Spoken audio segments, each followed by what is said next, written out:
Assalamualaikum warahmatullahi wabarakatuh. Bertemu lagi dengan saya Wari di Dapur Wari.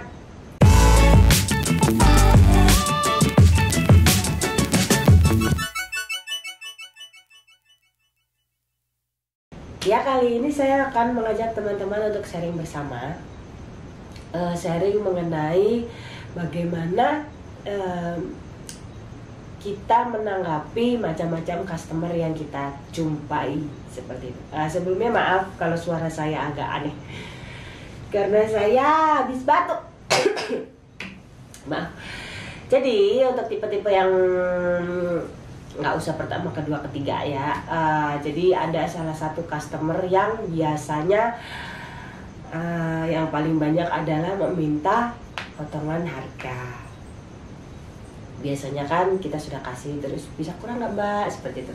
Kalau menurut saya untuk menghadapi customer yang seperti ini, saya tetap akan pada pendirian saya akan tetap pada harga yang saya tentukan dari awal, karena takutnya kalau diturunin nanti dia ngomongnya ke orang lain juga harganya gitu, jadi takutnya nanti harga kita yang malah jatuh seperti itu. Kalau saya tetap pada pendirian saya, paling saya jawab maaf harganya segini, sudah nggak bisa turun, terus dikasih emoticon senyum seperti itu.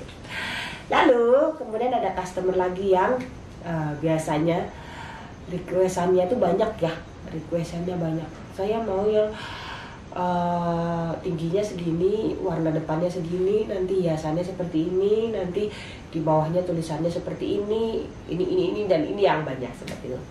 Kalau saya biasanya akan menanggapi dengan sangat sabar, karena tugas kita sebagai penjual adalah mendengarkan request para pembeli. Jadi sebenarnya untuk pembelian seperti ini sebenarnya wajar dan sebenarnya bagus juga, karena dia tahu apa yang dia inginkan seperti itu. Kalau saya biasanya saya akan balas dengan sabar sesuai dengan requestan dia. Kalau menurut saya mampu, saya akan mengiyakan. Kalau saya merasa saya tidak sanggup untuk memenuhinya, saya akan bilang dari awal kalau nanti saya nggak bisa seperti ini, nanti jadinya saya seperti ini, seperti itu. Jadi jangan mengiyakan model yang akan model yang di request oleh pembeli kalau misalnya kita nggak begitu yakin akan sama persis. Jadi biasanya saya kalau orang ngasih requestan gambar, saya akan bilang dulu nanti hasilnya nggak akan sama persis seperti ini. Lalu ada tipe customer yang ngalor ngidul nanya tapi akhirnya hilang di telan bumi. Jadi untuk model customer yang seperti ini sebenarnya nggak ada yang salah. Sebenarnya tetap kita, kalau menurut saya tetap harus dibalas dengan sabar, dengan senang hati seperti itu. Jadi harus dibalas. Misalnya dia tanya kalau untuk model ini harganya berapa, ukurannya segini berapa, nanti dia ngirim lagi harga ini berapa, kalau modelnya begini berapa, nanti udah dijawab dia tanya lagi yang lain seperti itu. Menurut saya dibalas aja dengan sabar, karena nggak ada yang tahu nantinya dia akan beli atau enggak. Jadi kita nggak boleh suudzon dulu sama orang, ini nanya-nanya doang paling nggak beli, kayak gitu nggak boleh.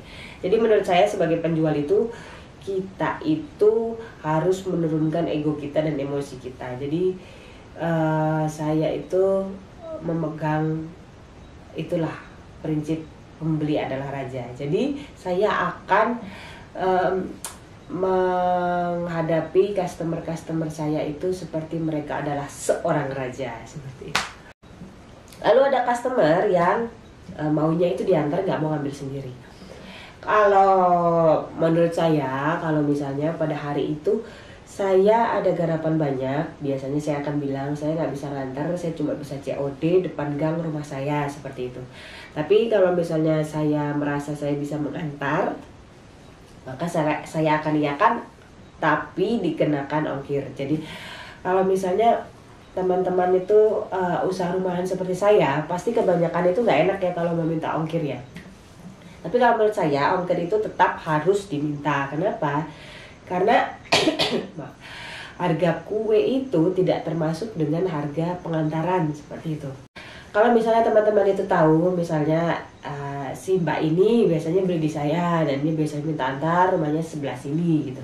Jadi pada saat dia beli lagi, kalau saya biasanya saya akan menaruh ongkir di dalam harga kuenya. Jadi udah termasuk ongkir. Jadi dengan cara seperti itu, biasanya customer itu akan merasa kuenya itu lebih murah karena gratis ongkir seperti itu. Padahal sama aja ongkirnya udah dimasukin. Seperti itu. Jadi kira-kira seperti itu model-model customer yang sering dijumpai, yang saya jumpai. Jadi kesimpulannya kalau menurut saya sebagai penjual, yaitu tadi kita harus lebih sabar menghadapi customer. Kita harus tahu maunya dia itu apa, seperti itu. Lalu pastikan untuk di awal untuk kepengenannya customer itu seperti apa, jadi harus tahu dengan jelas. Dan untuk harga harus sudah deal di awal. Jadi jangan nanti di akhir-akhir kita masih deal-dealan harga seperti itu, tidak. Jadi kita harus tahu dulu modelnya seperti apa, maunya seperti ini. Oh maaf, saya nggak bisa kalau misalnya sama persis, nanti kalau jadinya nggak sama persis nggak apa-apa gitu.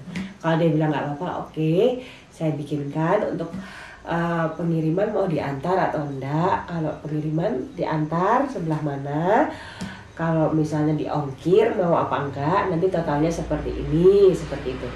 Kalau sudah deal-dealan harga dan deal-dealan bagaimana bentuk kuenya, berarti sudah aman untuk kita catat dan kita garap sebelum hari hanya, seperti itu. Untuk teman-teman sekalian mungkin yang punya cerita tentang customer yang pernah dihadapi, bisa sharing di bawah di komen. Jadi sebenarnya macam-macam customer itu banyak sekali, cuma kebanyakan itu yang seperti yang saya sebutkan sebelumnya itu adalah ada empat macam pertanyaan customer yang biasanya sering saya dapati. Ya seperti itu aja. Terima kasih untuk teman-teman yang sudah menonton. Semoga bermanfaat untuk teman-teman semua. Sampai jumpa.